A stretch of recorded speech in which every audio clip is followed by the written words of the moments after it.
Algeria's World News Program. I'm your host, Mariam Zian, and these are the headlines. During his meeting with his Chadian counterpart, Algerian President Abdelmajid Tebboune stressed that Algeria is ready to train large numbers of Chadian executives. For his part, President Déby signals move towards strategic partnership, thus shifting from historic friendship to strategic partnership. On the 16th day of the truce between the US and Iran, Iranian media reported that air defenses engaged hostile targets. Tehran announces first revenues from Hormuz Strait transit fees, while Trump affirmed that the US Navy's complete control over the Strait of Hormuz.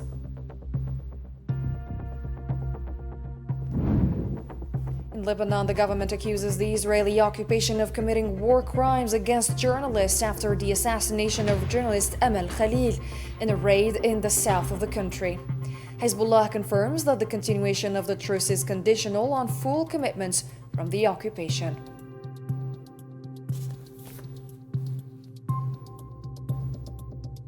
Hello there and welcome back to the details of your nightly news. And first, President Abdelmajid Tebboune reaffirmed in a joint statement with his Chadian counterpart Algeria's support for Chad and its commitment to building a strong model of African cooperation, highlighted plans to expand collaboration in human resource training, and expressing Algeria's readiness to train the largest number possible of Chadian professionals and executives and share its expertise across various fields.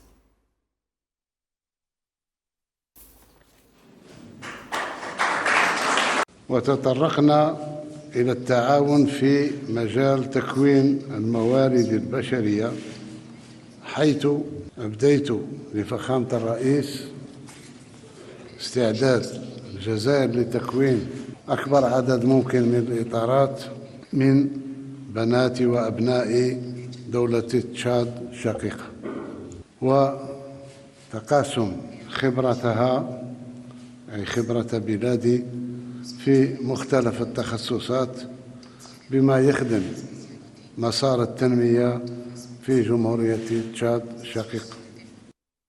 And on the security cooperation front, Abdelmajid Tebboune, President of Algeria, explained that both sides affirmed that the challenges facing their shared space in the Sahel and Sahara region necessitate coordination and cooperation. President Tebboune emphasized that the Algerian and Chadian sides agreed to continue consultations and coordination in defense of the interests of the African continent and in service of peace, stability, and development within it.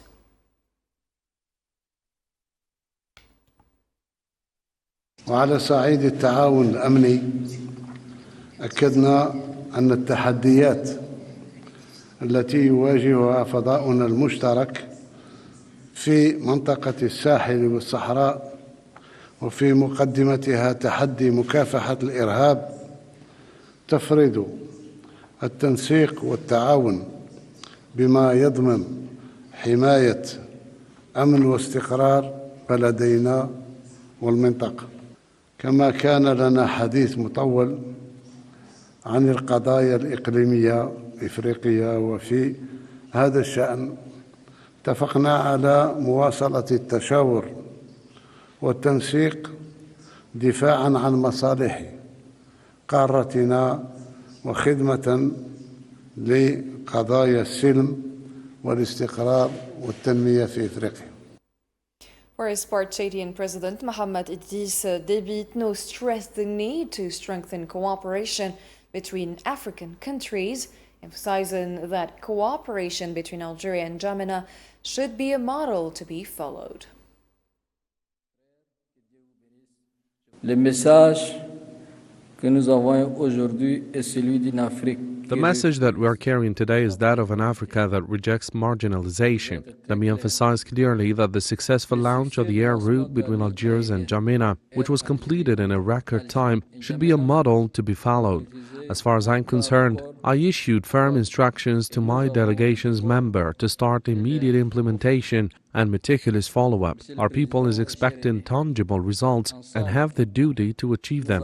Mr. President, together we have laid the foundations for exemplary cooperation among the countries of the South. Algeria and Chad are demonstrating today that they represent the driving force for a stable, inclusive and prosperous Sahel region. Intégré et prospère. In the same context, Algerian and Chadian delegations held bilateral talks on Wednesday at the presidential palace during President Mohamed Idriss Déby Itno's visit to Algeria. Senior officials from both sides met across key sectors, including finance, energy, foreign affairs, transport, higher education, health, industry, agriculture, youth, communication, and infrastructure to strengthen cooperation and coordination.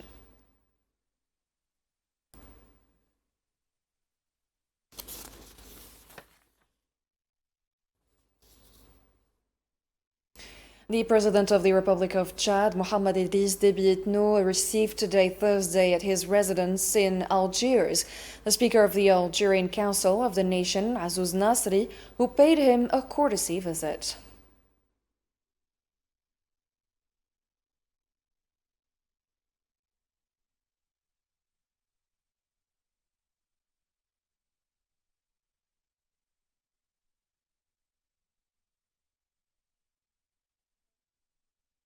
Also, the President of the Republic of Chad, Mohamed Idriss Déby Itno, received at his residency the Speaker of the Algerian National People's Assembly, Ibrahim Boughali, who paid him a courtesy visit.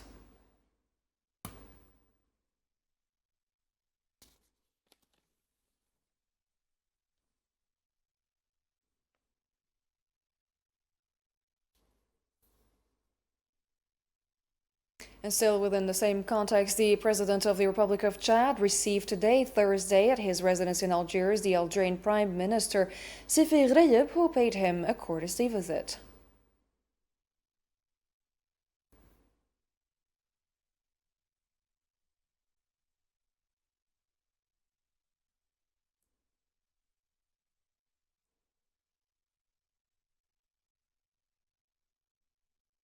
The Chadian president chaired a working session in Algiers on Thursday, bringing together Algerian and Chadian business leaders.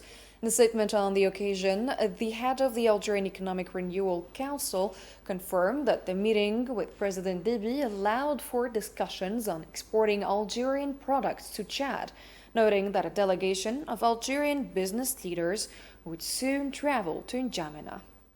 And for his part, Richard Jolo, president of the Chadian National Employers Council, praised Algeria's potential, expressing his hope that Algerian companies would invest in his country and transfer their expertise to local businesses.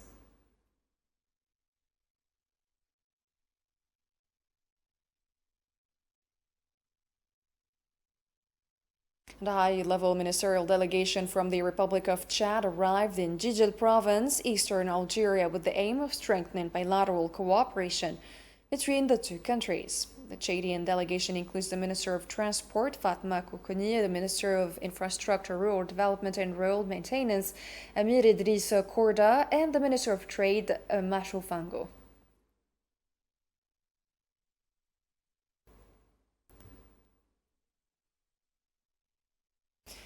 More than 30 agreements signed in a single visit, marking a new phase in Algeria-Chad relations, now moving toward a structured strategic partnership. Marwa Belawar has the report. In a rare diplomatic pace, the presidents of Algeria and Chad have met twice in just 7 months, a signal of accelerating ties between the two countries. What was once described as a historic friendship is now evolving into a strategic partnership built on concrete cooperation. This momentum was reinforced during Chad's participation in the 4th Inter-African Trade Fair hosted by Algeria in September 2025. President Abdelmajid Tebboune described the latest developments as a key step toward a comprehensive partnership, while Chadian President Mohamed Idriss Déby Itno referred to a transition toward a new generation of strategic cooperation. Over 30 agreements and memoranda of understanding were signed, covering knowledge, resource development, economic integration and security. Energy cooperation is among the leading sectors, with agreements on exploration, production, transport and training signed earlier this year in Jamina. Beyond energy, Algeria's diversification strategy and Chad's development needs are creating growing economic complementarity between the two sides. The partnership also carries a strong logistical dimension. As a landlocked country, Chad sees Algeria as a key gateway to Mediterranean and European markets. This explains its support for the Trans-Saharan Highway project designed to connect the Sahel to North Africa and beyond. A direct air link between Algiers and Jamina has also strengthened connectivity between the two capitals. Algeria is additionally expanding training programs for Chadian professionals across multiple sectors, reinforcing long-term cooperation. Algeria and Chad are now moving from symbolic ties to a structured partnership focused on development, connectivity, and shared regional interests. Algeria stressed the need to unify the African voice within the Security Council by strengthening effective coordination between the A3 group and the African Union Peace and Security Council, thereby bolstering the continent's presence on international issues. During a meeting of the African Union Peace and Security Council, Algeria's permanent representative to the African Union, Mohamed Khalid, emphasized the importance of achieving consistency in African positions and intensifying information sharing, as well as expanding strategic partnerships with various regional blocs and pushing for the implementation of decisions supporting peace processes to address security challenges on the continent.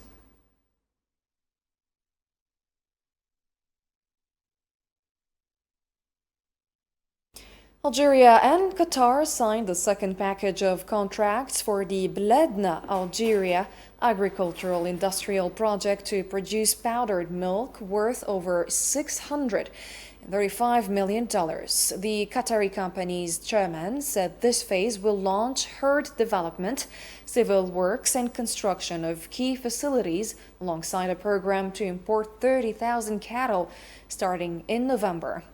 Algeria's agriculture minister described the step as key to boosting food security and encouraging agricultural investment.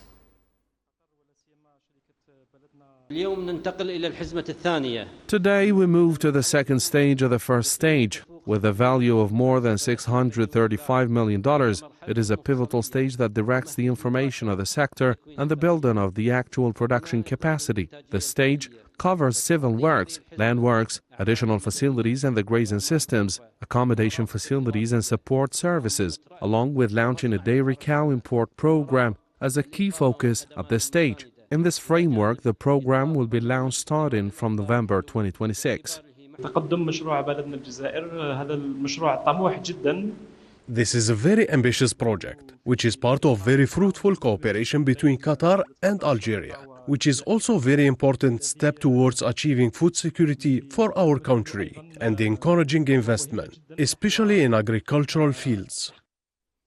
Iran's Mer news agency reported that the sounds of air defense systems were heard engaging what it described as hostile targets in parts of the Iranian capital, Tehran, on Thursday. The report came after local media outlets said air defense batteries had been activated in several areas of Tehran without providing details on the reason for the activation or reporting any incidents.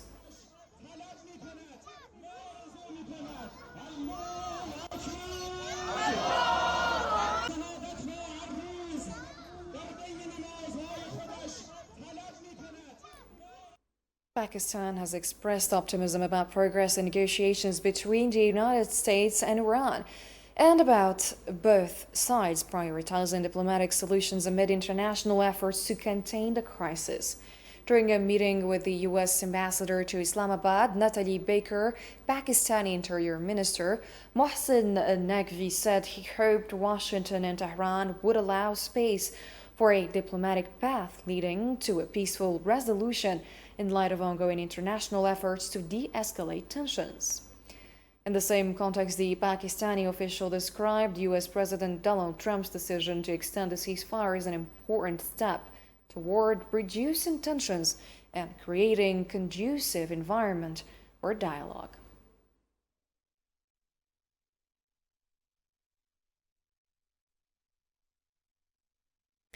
The Deputy Speaker of the Iranian Islamic Consultative Assembly, Iranian Parliament, Hamid Riza Haji Babai, announced that Tehran has begun collecting revenues from transit fees imposed in the Strait of Hormuz. According to Iran's Tasnim news agency, Haji Babai explained that the first batch of these revenues has been deposited into the account of Iran's central bank, without providing further details on the size of the income or the mechanisms of collection.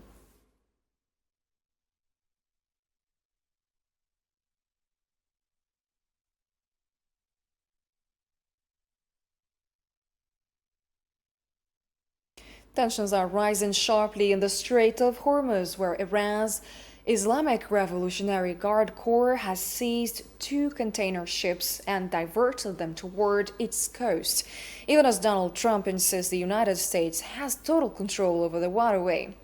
A claim increasingly tested by events on the ground. Nabil Khazini has more details in this report.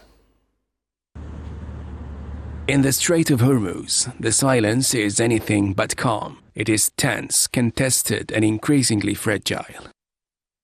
After days of escalating confrontation, the world's most critical energy corridor is now effectively caught between 2 opposing forces. The United States projects dominance from the sea and air, while Iran responds with calculated shows of strength, boarding vessels and asserting its own control. At the center of the rhetoric stands Donald Trump, declaring the strait sealed, insisting no ship moves without American approval. Yet events on the water tell a more complicated story, one where control is claimed loudly but challenged in real time.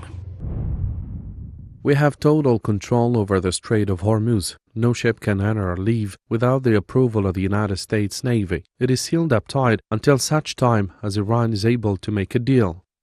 Tehran, meanwhile, frames its actions as enforcement, not escalation. Detaining ships, it says, violated maritime rules and signaling that it will not yield under pressure. Beyond the statements, the risks are multiplying. Sea mines now lurk beneath the surface, invisible but consequential, turning one of the world's busiest shipping lanes into a zone of uncertainty. US officials warn that clearing them could take months, a timeline that stretches far beyond any immediate ceasefire. We are a long way off returning to sort of normal trade through the Strait of Hormuz.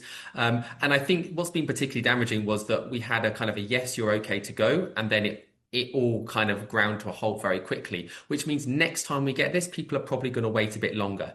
If you're trapped within the sort of the Middle East Gulf, you will make a rush for the exit, as we saw. But in terms of vessels going back into the region, potentially to load a cargo of crude oil or fertilizer, people will be very, very cautious.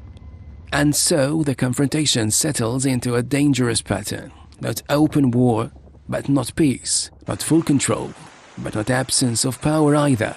It is now a pressure point where military force, economic stakes, and political calculations converge, and where even the smallest spark could carry consequences far beyond these waters. And in Lebanon, 3 citizens were killed and another was injured in an Israeli airstrike on the Nabatiya road in southern Lebanon. According to Lebanese medical and field sources on Thursday, the Israeli strike targeted a civilian vehicle carrying the 3 victims while it was traveling on the Nabatiya-Shukin road in southern Lebanon. A young man was also seriously injured and was transferred to hospital for treatment.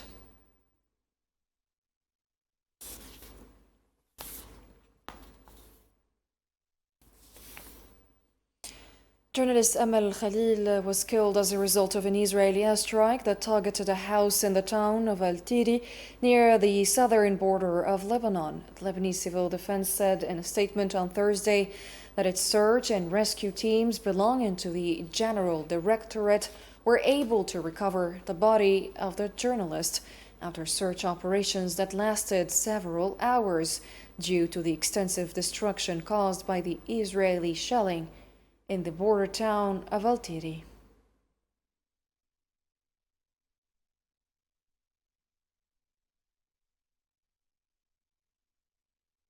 Lebanese Prime Minister Nawaf Salam described the targeting of journalists, the obstruction of access for relief teams, and the repeated strikes on their sites after rescue teams arrive as clear war crimes. In a post on his account on the platform X, Salam said that the targeting of journalists in southern Lebanon by the Israeli side is no longer a series of isolated incidents, but rather a pattern condemned by and rejected by all international laws and norms. He stressed that it requires international action and accountability for those responsible, adding that Lebanon will spare no effort in pursuing these crimes before the relevant international forums.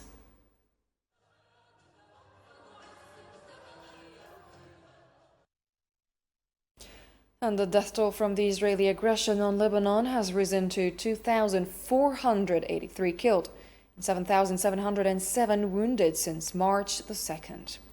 A statement from the Lebanese Disaster Management Unit reported 8 deaths and 11 injuries over the past 24 hours. It also noted that a total of 8,910 Israeli attacks have been recorded, along with 121,225 displaced persons between March the 2nd and April the 23rd of this year.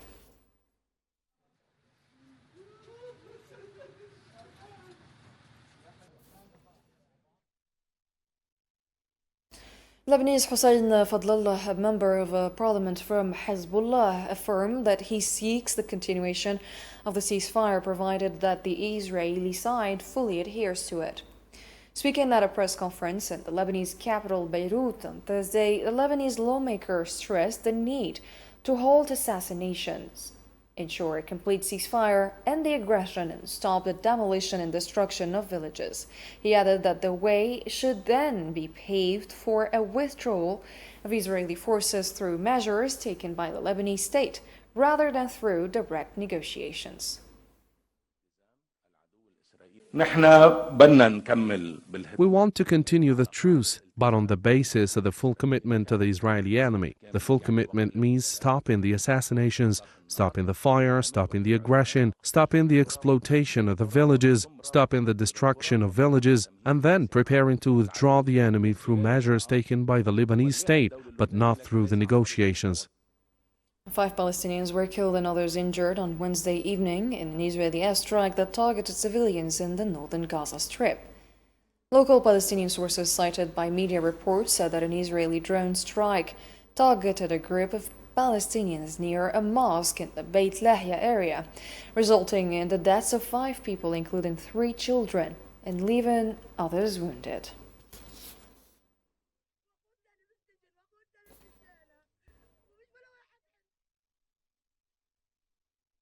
The Palestinian Ministry of Health announced that 16 Palestinians have been killed by settlers' gunfire since the beginning of the year. In a post published on social media on Thursday, the ministry stated that settler attacks and assaults across various areas of the occupied West Bank have resulted in the deaths of 16 Palestinians, the youngest a 13-year-old child, and the oldest age 60 since the start of the year.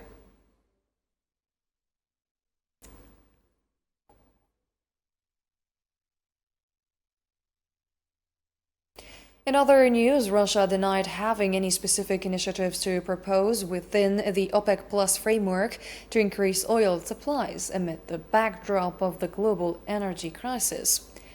Kremlin spokesperson Dmitry Peskov said in remarks to the media on Thursday that Russia is maintaining its oil supplies and playing its role in helping stabilize the market, mitigate the repercussions of the crisis stemming from the war involving Iran. He noted that global demand for oil is rising, while the volumes available on the market are declining.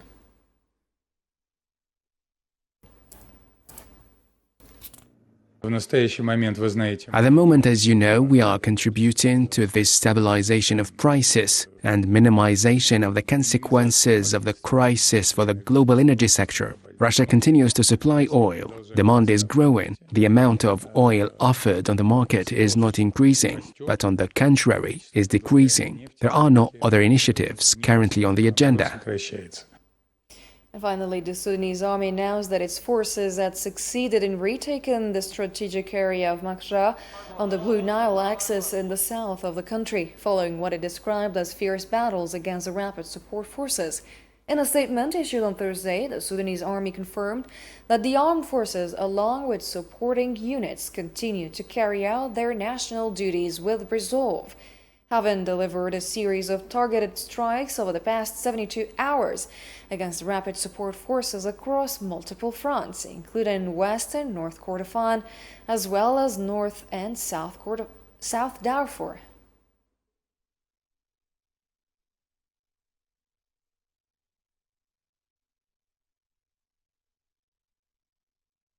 The end of our program. Thank you for watching and have a great night.